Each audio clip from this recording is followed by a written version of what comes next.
Everyone, here we are in paradise. We all know Cork is paradise, but this is actually Paradise Place. You can see the street sign there.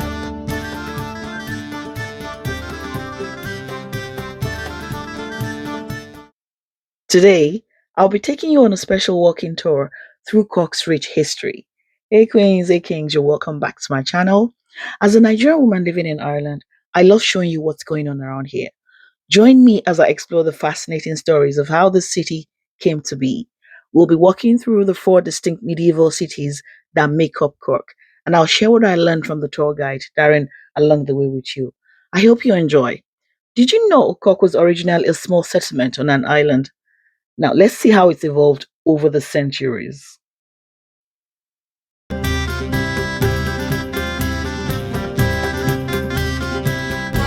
Yes. I love that. Pretty welcome. It's great to see you now. Some of you are confused that a lot of people seem to know each other and others don't. So we got 3 different groups of people here. We have people from the Embracer Interreg project.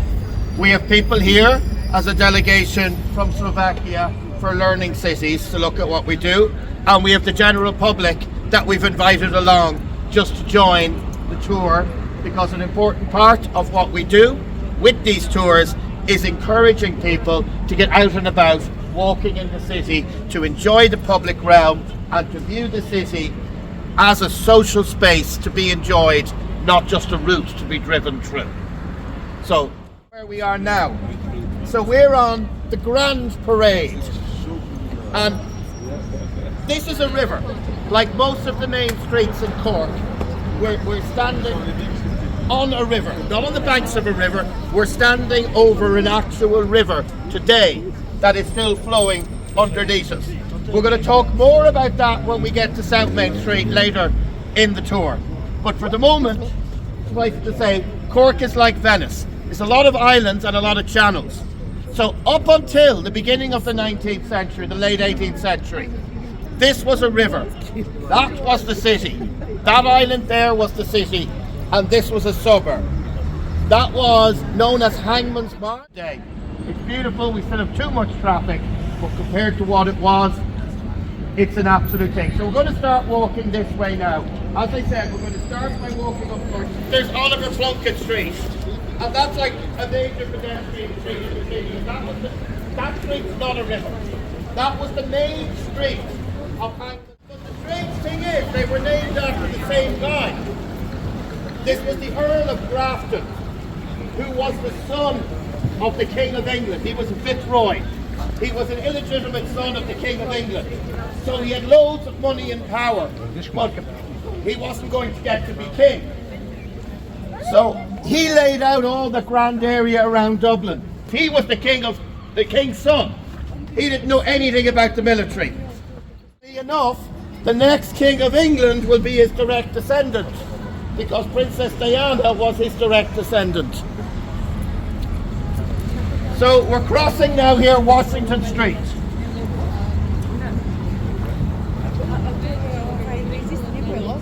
Washington Street is different to all the other large streets in the city. So this here is Dawn Square. For those of you who know the coat of arms or the flag of Cork, it's a ship sailing between 2 towers, between 2 castles. And those castles were here. The Queen's Old Castle, this building is still called the Queen's Old Castle. And over there, the King's Old Castle.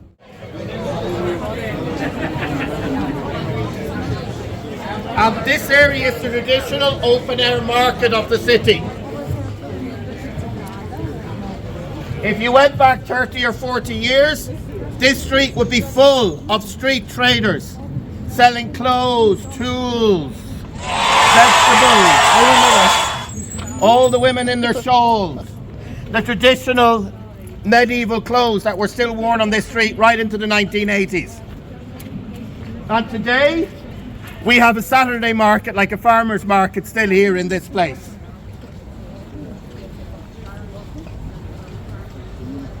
So we're going to cross the bridge there, go up the lane to Shandon, who you can see in front of you. which is iconic of Cork, Shandon steeple. And there we'll really begin to talk about the 4 different cities of medieval Cork which came together.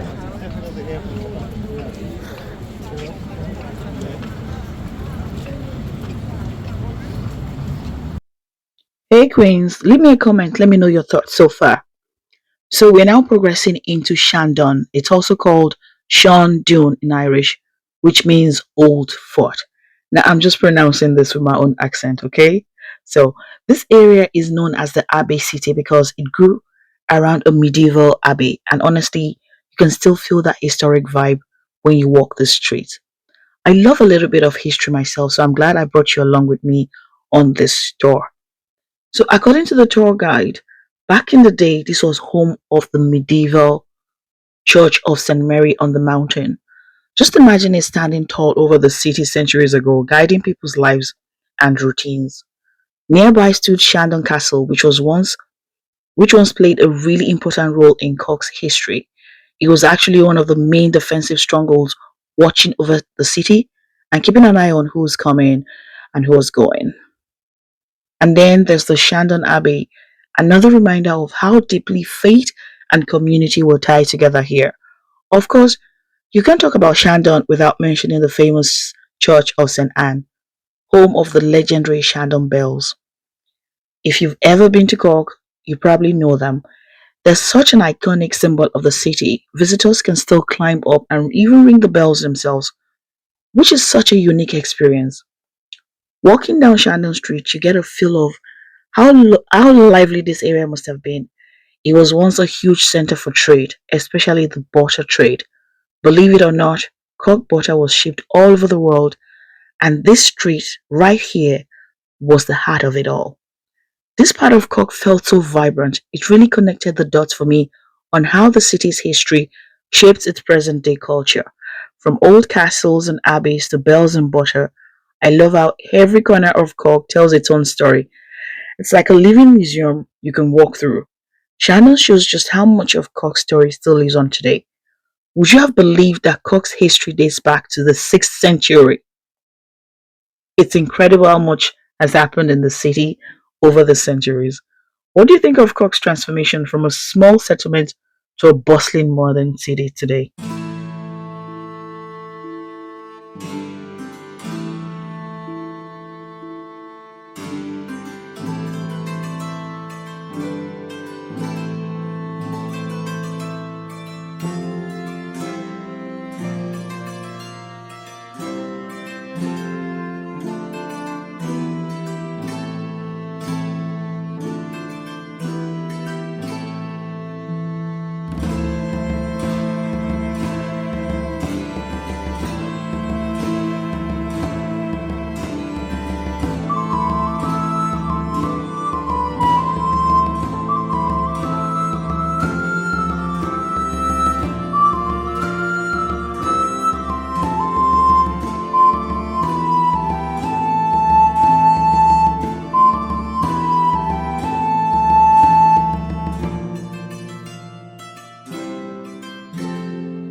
We're above at the Barracks, above in Shandon.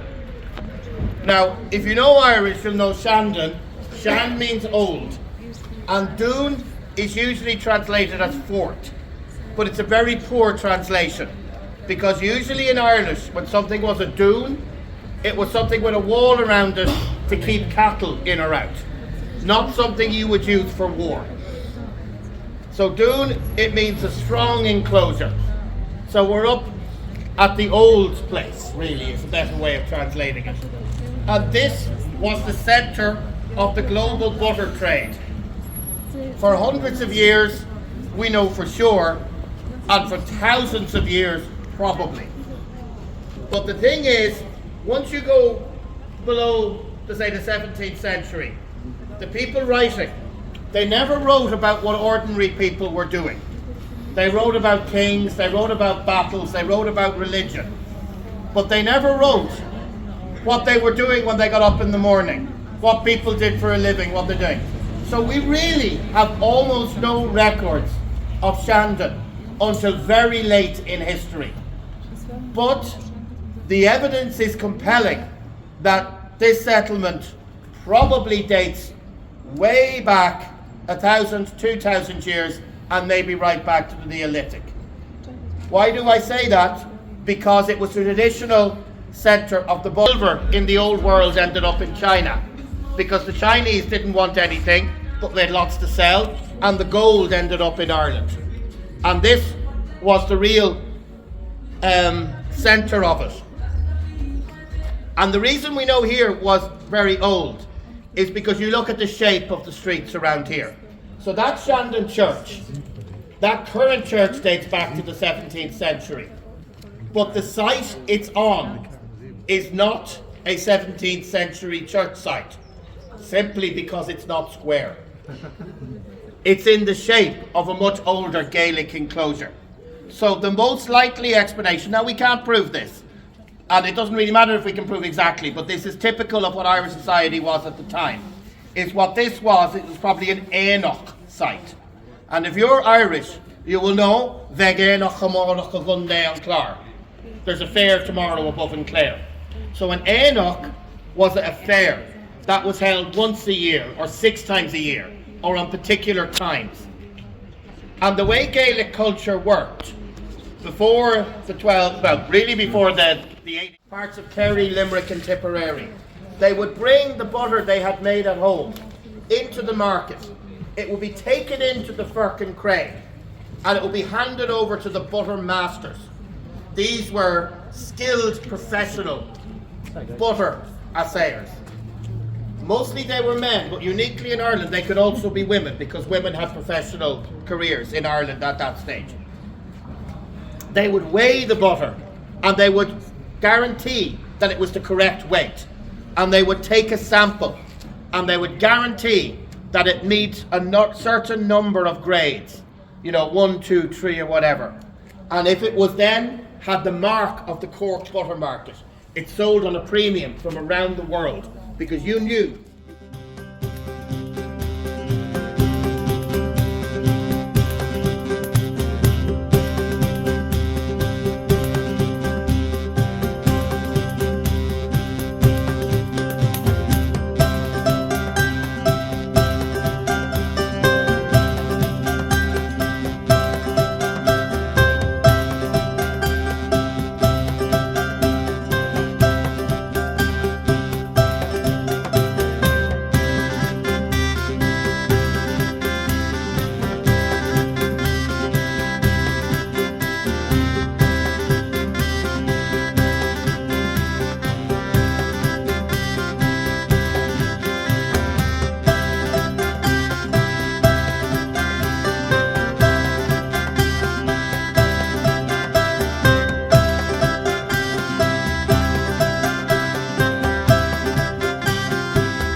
Street, and up until the 1980s this would have been a major shopping street in the city. But in the 1930s and 40s they started to clear a lot of the really dense settlements inside in the city and move people to newly built houses above and grown abroad there, suburban type housing. And this was good quality housing, and it was in walking distance of the city, but it was built suburban with places for parking and that. So the people who lived there, always, traditionally, they would walk into the city. They would walk down Shandon Street and walk down North Main Street. So this was thriving commercial area. But then into the 80s, and particularly by the 90s, 50, 60 years after those houses were built, the people who lived behind and their children would have moved to further suburban areas out. And the people who moved in to replace them from the suburban areas never had that tradition of walking into the city and would drive. So the commercial base of this whole area completely collapsed in the late 80s into the 90s because of decisions that had been made in the 1930s and 40s. Now, it's coming back now as we have more and more people living in the city centre. But it's important to realise that sometimes decisions you make, you really only see the consequences 50 or 60 years later, not when you first do them.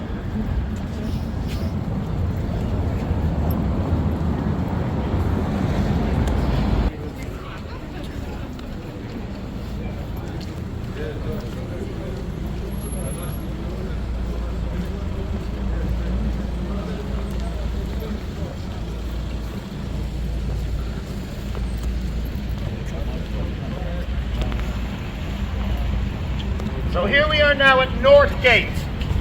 This gate here was historically one of the two gates to the city. There was one on the north and one on the south. So when you cross this bridge and cross the gate, you were no longer in the city. Economically and functionally, the city always included Shandon because that's where the economic part of the city was. But of history. Next up is North Main Street, which was known as the Nut City in medieval Cork. Back then, this place was buzzing with daily life. Shops, traders, craftsmen, and families all packed into narrow streets. You can almost picture the noise and color of a busy market right here. What made the Nut City really special is how it's connected with River Lee. The river was like Cork's lifeline. It brought in goods, traders, and even new ideas from faraway places. So streets like this were always close to the quays. So imagine barrels of bosher, fish, and cloth being carried in, sold and shipped out again. Because Cork was built on islands and marshy land, the North City and the South City were divided by channels of the Lee, with little bridges linking them together. So when you walked the streets in medieval times, you weren't just moving through a market, you were moving across waterways that shaped the whole city. That's why North Main Street was more than just a shopping hub. It was part of the heartbeat of the medieval Cork, tied directly to the river that kept the city alive.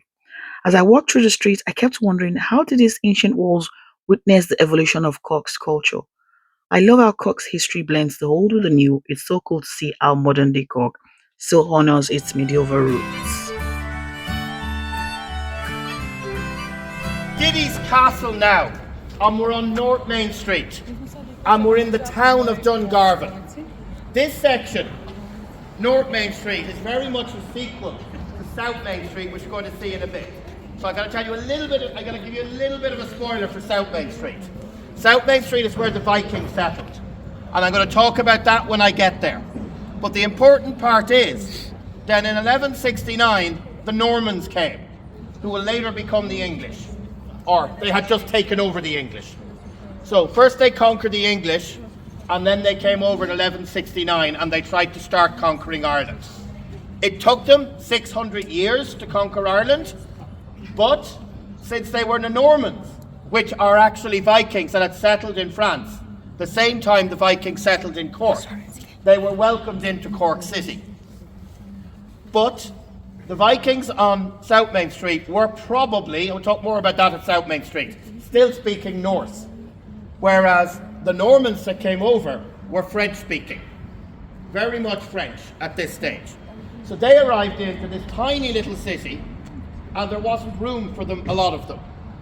So at some stage they built this second island, and this island was laid out as burridge plots, which I'm going to talk about in a second.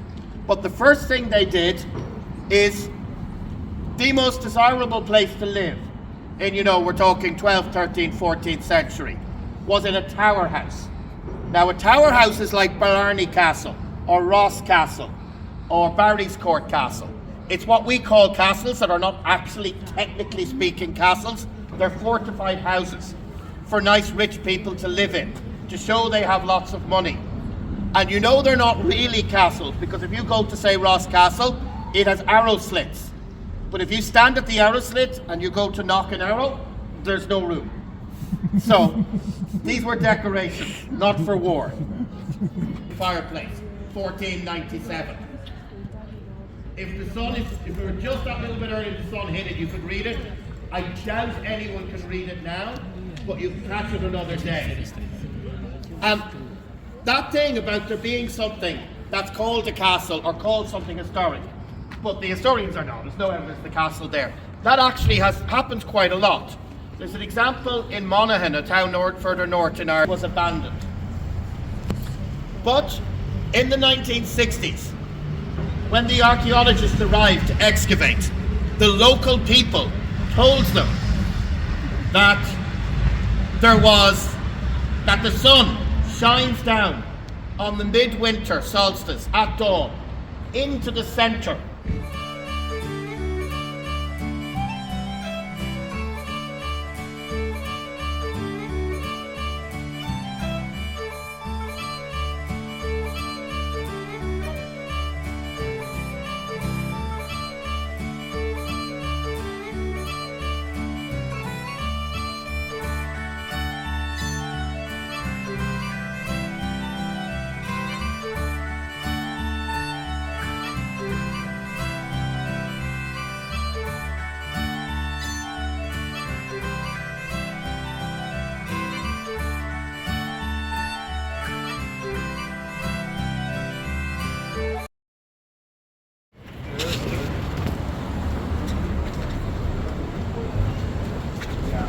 That was originally the City Hall.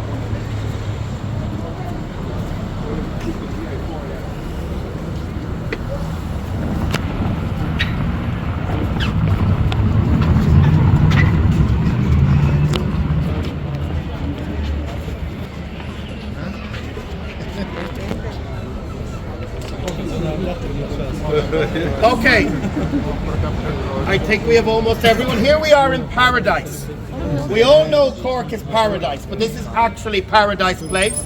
You can see the street sign there, but the more original street sign there that's more difficult to read from medieval times, calling this Paradise Place. Now, this is a river through here, and if you lift up that manhole cover, the river is still underneath. And if you stand here at the right time of day when the tide is turning, you'll hear the river still going underneath. Some of us saw the air escaping from the tide as we were passing it by earlier. So this is Cork. This island here is Cork, the North Island of Cork, South Main Street. And this island is Dungarvan, North Main Street, the Norman Island. So this island would have been speaking Norse, and this island would have been speaking Norman French, and Shandon would have been speaking Irish. And the people living here in the Norman city would have been living in the walled city with just North Gate, South Gate and a river gate. And they would have spent their lives in the city, in these narrow lanes. So this was paradise, because very soon the original small bridge got widened out into a bridge square. And this is the one place you could stand and you could see the sunset and the sun streamed in. So this was paradise here, the central square of the city, between North Main Street and South Main Street. And for a long time that was the city hall there. And that street there, Castle Street, which we're at the other end with the Queen's Old Castle and the King's Old Castle, that was the harbour where all the ships must dock in order to pay their taxes, and it was illegal for a ship to dock anywhere else. So people who would have docked there who was famous would be Columbus, Christopher Columbus, because before he got lost trying to find Asia, his day job was sailing between Spain and Portugal, Cork, Bristol, Galway and even Iceland. There's really good records of him visiting Galway. We don't have the records of visiting Cork, but it's inconceivable he would have passed every time, since this was the main port of the stuff he was transporting. So he would have been wine from Jerez, whiskey, sherry, the wine from Jerez, sherry, He would have been bringing wine from Porto, port, and he would have been bringing the wine from Bordeaux. So these modern styles of wine are all styles of wine that were created specifically for sale to Ireland. And only Ireland would have been drinking them originally. And when Columbus sailed his ship in, he wouldn't have been sailing the same sort of ship he sailed to America on. It would have been significantly bigger than the one he took to America. And he could still dock it in that street, which was no wider, to give you an idea of the technology of the time.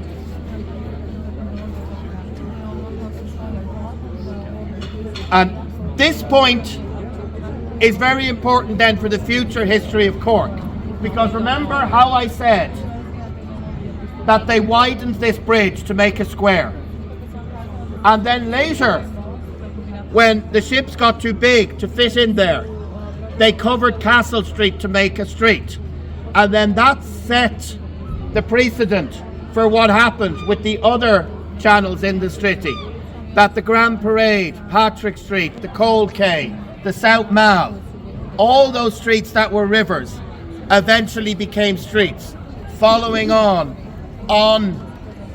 the practice that had been established here of covering the rivers to make extra streets to make more space. So we move now from the French-speaking Norman town of Dungarvan into the original North city of Cork. So from here, we're crossing into South Main Street. This was once the heart of the South City in medieval Cork. Can you imagine back then, these narrow streets were packed with markets, traders and little houses. Today, it's a busy street. But if you look closely, you can still feel that old charm. If you were to walk through Cork City, what historical spot would you want to visit? Let me know in the comment section.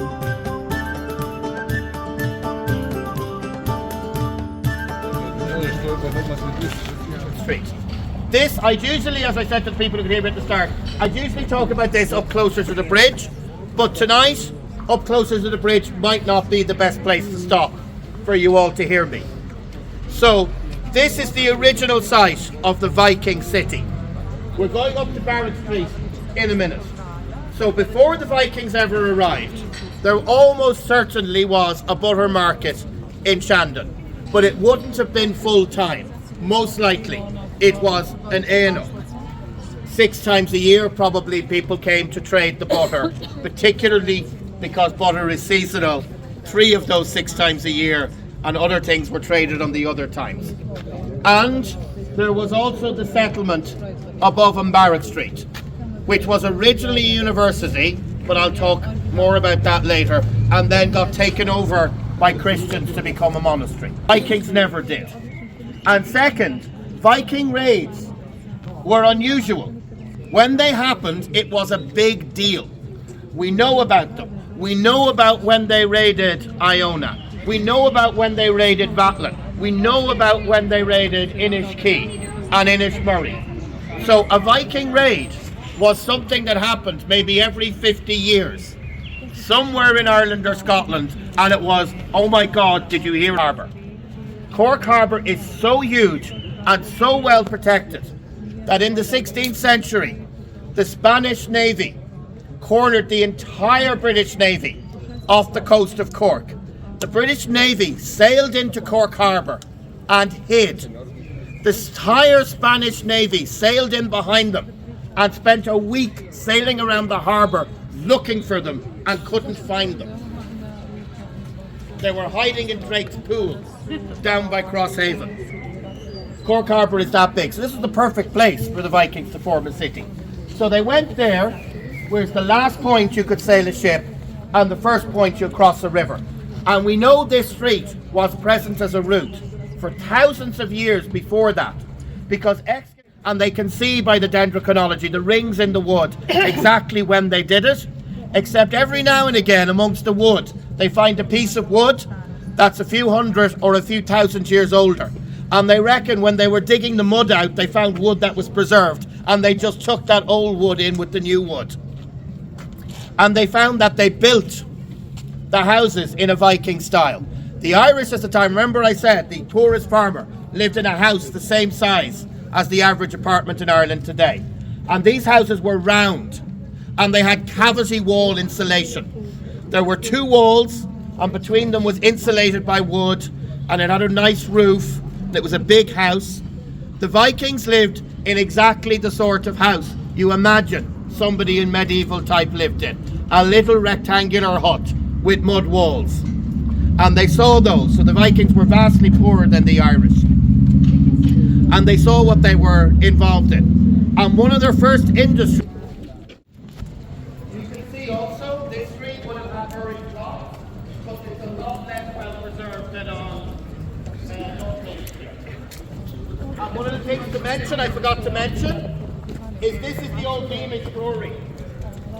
In the 17th and 18th century, this was the largest brewery in the world, exporting all over the world.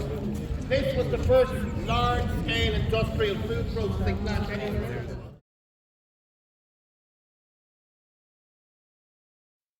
And finally, we wrap up at Barracks Street, known as the Island City. This is actually where Cork began as a small settlement on an island in the marshes. Over time, the four medieval cities connected and grew into the Cork we now know today.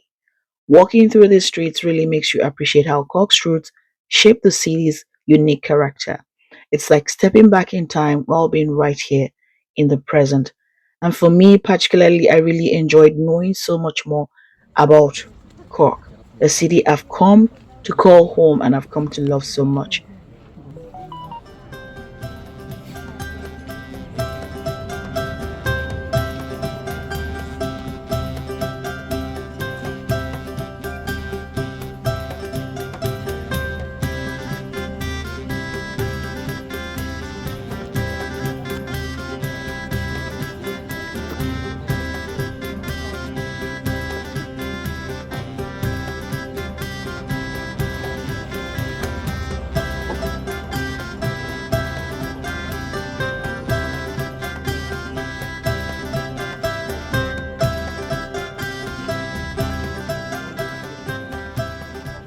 This has been such a fascinating tour and I learned so much about Cork's past. It's amazing to think how this city has transformed over the years while still keeping its history. Wow. I hope you're enjoying this walk through Cork with me. What was the most surprising thing you learned? Drop your thoughts in the comment section for me.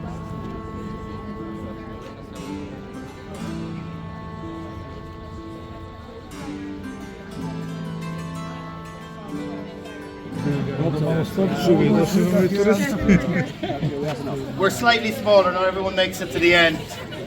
So here we are above in Barracks Street, and it's been called Barracks Street because the barracks were here. Simple enough, but the street is much, much older. So here you have a rock overlooking the river at the first point it can be crossed. So right from the Stone Age, that's where always people settled first. A big rock overlooking the river where it meets the sea. So this site was almost certainly settled right from the earliest Stone Age times. But our first records of it go back to the university. There was a Gaelic university on this site. It stretched from here over to the present university, all along Abbey Road. And it was renowned for its study of law and medicine. And it was a Gaelic university. And in the Gaelic academic tradition, writing was used, but writing was considered cheating. You needed to memorize all your texts. And there are records from the 3rd and 4th century talking about how the scholars would study. They would lie in a room in total darkness, lying on their back, with a big stone on their belly to stop them falling asleep, reciting the texts until they could perfectly recite these huge texts. And we know this is ancient, and we know it continued a long time, because there's an English traveller At the end of the 18th century, beginning of the 19th century, who's going to Scotland, the same Gaelic tradition, and out on the Hebrides, he finds an illegal school. And he writes the description of them in the huts, in the dark, lying on their back with a stone in the belly, reciting the same text, right into the 19th century. And we know this tradition goes back at least 3,000 years, and possibly earlier, because you can look at the reference in it, you can look at dates which can be verified by archaeology, going back to 3,500 BC. And also these texts were first written down in the 4th century, in multiple different places, at multiple different times. And you can see that in a 200-page volume, it differs by only 1 or 2 words, but dates back, so you can see how it was. There were many such universities around Ireland. There was another one in Cloyne, but this one ceased to be a university in the late 5th, early 6th century, when St. Finbar came down from Gougane and took it over as a Christian site. There were Christians in Ireland long before St. Patrick. St. Patrick was just really good at publicity and seducing old widows to get their land to build monasteries. St. Patrick is the only Roman citizen in 2,000 years of Roman history, from the foundation of Rome to the fall of Constantinople in 1450, to have his life contemporaneously recorded like that in an autobiography. Emperors had it, and generals, but they're not citizens, they're emperors or senators or whatever. He's the only ordinary citizen to have that. So we've got a really good record of what he wanted to say about his life. But we also know that was not a very accurate record when it was written. We know from other written sources at the time that he was just very good at publicity. And the Christianity in early Ireland, right through until the English came and enforced Protestantism, it wasn't like the religion in the Roman Empire, because the rest of Europe had been part of Rome, and Christianity was the state religion. So you had dioceses, which were originally Roman administrative seats. You had cathedrals, which were originally Roman seats of judgment. In Ireland, Christianity was a sect. And if you were a Christian, you went to the monastery and you were a Christian there. There were no churches in the community. People didn't get married in the church or baptized. You were a Christian, you just... But it's not the first fort that was there. When that was built, they were using a second fort across the road just up there. But there's an older fort that was there before that, but there's none of that remains. And this remains the fort or the barracks until the 1990s, when the police station was moved out and it became a tourist attraction. What other historic cities would you love to explore? Share your recommendations. I'm always up for a good historical tour. If you enjoyed this history walk through Cork, don't forget to hit the like button and subscribe for more adventures like this. I love your take on more tours of fascinating places.